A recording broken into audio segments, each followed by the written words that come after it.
Hello friends, इस video में हम कवर करेंगे क्रिया शरीर का पॉइंट नंबर 2। इसमें हम सीसीएम की सिलेबस के अकॉर्डिंग हर एक पॉइंट कवर करेंगे एग्जाम पॉइंट ऑफ व्यू से। सबसे पहले इसमें आती है शरीर की डिफाइन।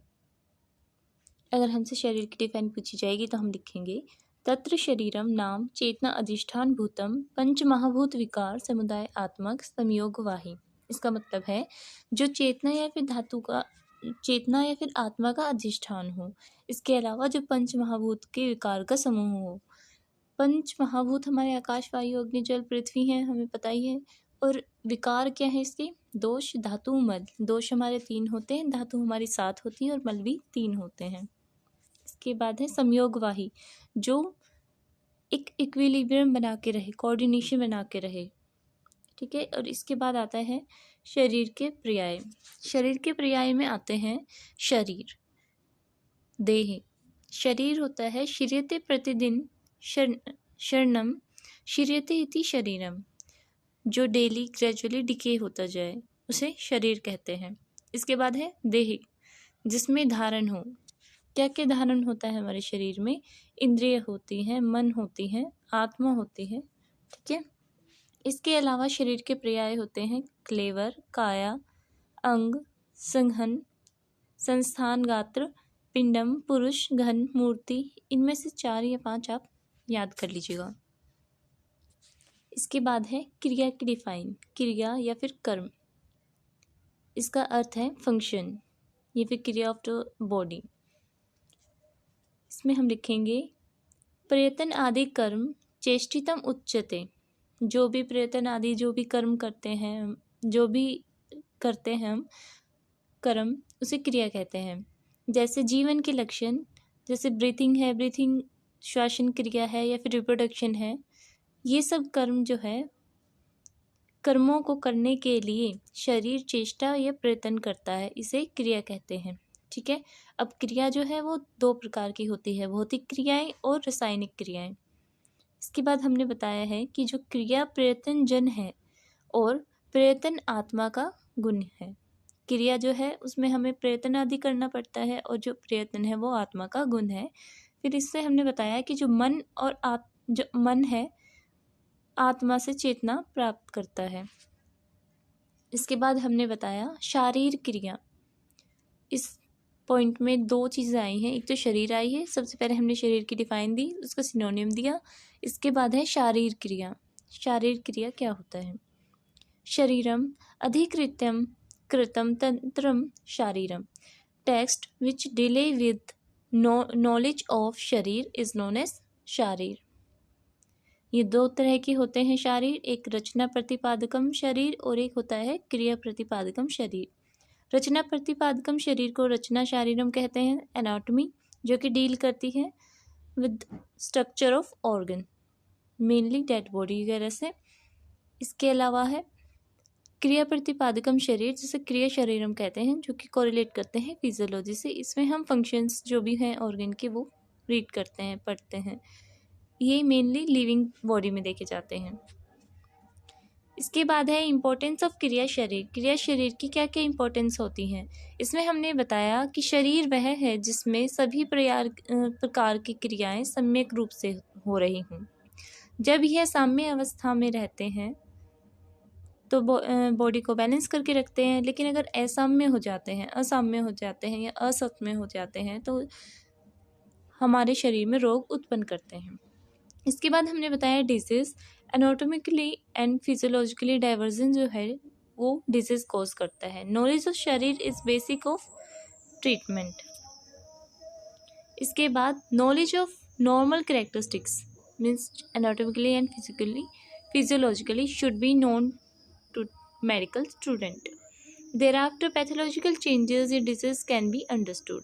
शरीर क्रिया विज्ञान is an important branch of medical science dealing with study of normal human body components. Next, it is the base of many clinical and pan-clinical subjects like काय चिकित्सा. It can be taken as a separate part of काय चिकित्सा. Example, जो HB की normal value होती है वो 12 ग्राम % से 16 ग्राम % होती है, वेरी भी करती है 14 ग्राम %। इसके बाद पंचमहाभूत के बारे में हम पढ़ेंगे। हमने हर जगह बताया है कि जो पंचमहाभूत है उनसे ही हर एक द्रव्य बनता है। तो इसकी हम डिफाइन बताएंगे। सर्वद्रव्यम पंचभौतिकम, हर एक द्रव्य जो है वो पंचभौतिक है। कोई भी मैटर है, चाहे वो सॉलिड है, लिक्विड है, गैस है, वो सब पंचमहाभूत से बने हैं। All living and non living being are panchbhautik. इसके बाद हमने बताया कि भू धातु का जो प्रयोग होता है उसे कहते हैं सत्ता। सत्ता मीन्स एग्जिस्टेंस। इसके बाद हमने बताया है कि सभी की सत्ता जिन तत्वों के कारण है उनको भूत कहा गया है।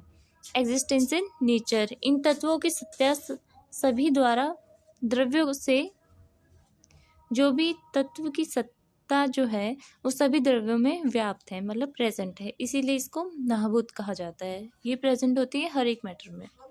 इसके बाद आता है गुण और उनके विशेष गुण। गुण आते हैं आकाश, वायु, अग्नि, जल, पृथ्वी, और इनके विशेष गुण है शब्द, स्पर्श, रूप, रस, गंध। इसमें हमने बताया पंचीकरण या फिर प्रसार या फिर अनुवेश। इसमें हमने बताया कि जो पृथ्वी महाभूत है, इसमें जो महाभूत है इसमें हाफ पार्ट जो है पृथ्वी महाभूत अंश है। इसके अलावा 1/8 भाग जो है वो ईच महाभूत का है। इसके बाद हमने बताया कि सबसे पहले हमने ये डिस्क्राइब किया था कि जो शरीर है, इससे पहले हमने ये बताया था कि जो भी मैटर है वो पंचमहाभूत से बना है। अब हमें ये बताएंगे कि जो शरीर है वो भी पंचमहाभूत से बना है।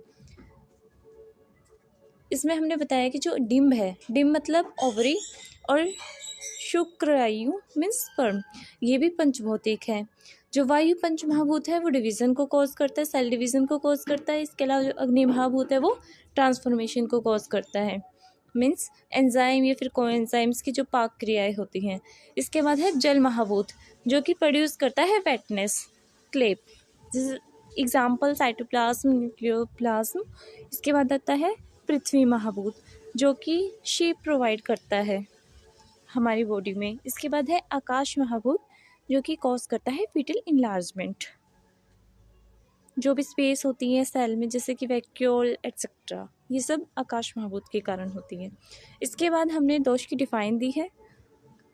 दोष को हमने डिफाइन करा है प्रकृत्य आरंभकत्वे स इति स्वतंत्र्येन। प्रकृत्य आरंभकत्वे स इति स्वतंत्र्येन दुष्टि कर्तृत्वम दोषित्वम। प्रकृति मीन्स प्रकृति या फिर नेचर, आरंभकत्वे मीन्स शुरुआत, स इति मतलब निश्चित, स्वतंत्र मीन्स इंडिपेंडेंट। इसका मतलब है जो प्रकृति की उत्पत्ति या फिर आरंभ में निश्चित एवं स्वतंत्र कारण हो उसे दोष कहते हैं। इसके अलावा हमने इसे एक और डिफाइन दी है, जो अन्य को दूषित करने में निश्चित एवं स्वतंत्र रूप से कारण हो उसे दोष कहते हैं।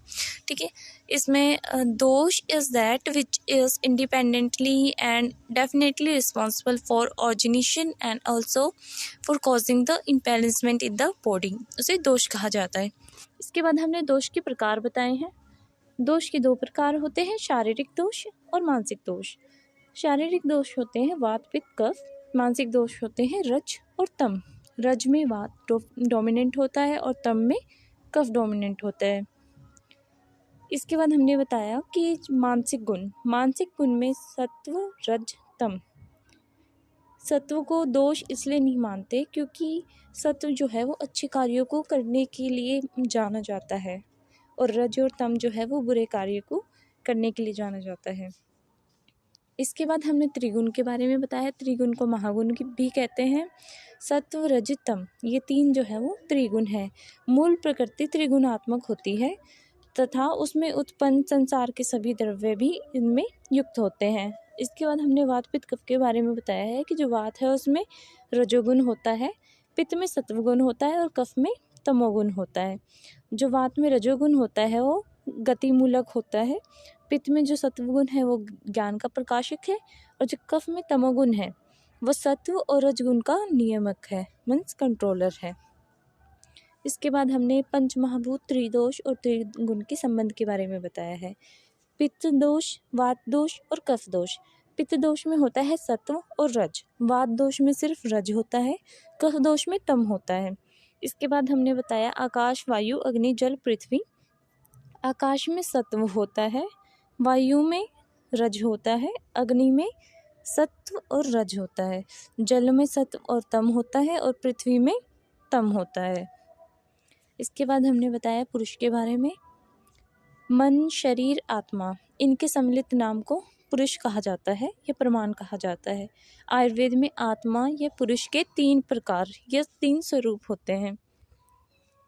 पहला है परमात्मा या फिर परम पुरुष, जिसको हम विकार रहित कहते हैं, जो चेतने और शरीर रहित होता है। ठीक है। इसके बाद है अतिवाहिक पुरुष, जिसे लिंग पुरुष कहा गया है, सोल रिस्पॉन्सिबल फॉर ट्रांसमिग्रेशन, जो बिना किसी प्रभाव के दूर तक जाता है।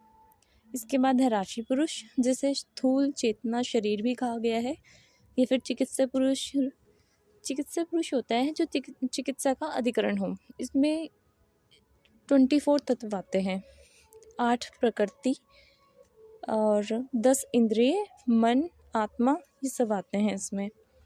संयोग, इसमें मन, आत्मा, शरीर एक दूसरे के साथ संयोग होता है इसमें। इसके अलावा कर्म जो है, सभी कार्य इसी के अधीन है और इसी के लिए होते हैं। Thank you. अगर आपको ये वीडियो अच्छी लगी तो please like, subscribe and share कीजिए। इसके अलावा अगर आपको कोई भी डाउट है तो मुझे कमेंट बॉक्स में कमेंट करके बताइए। इसके अलावा अगर आपको कोई भी वीडियो चाहिए तो मुझे वो टॉपिक भी कमेंट बॉक्स में कमेंट करके बताइए। Thank you and have a nice day.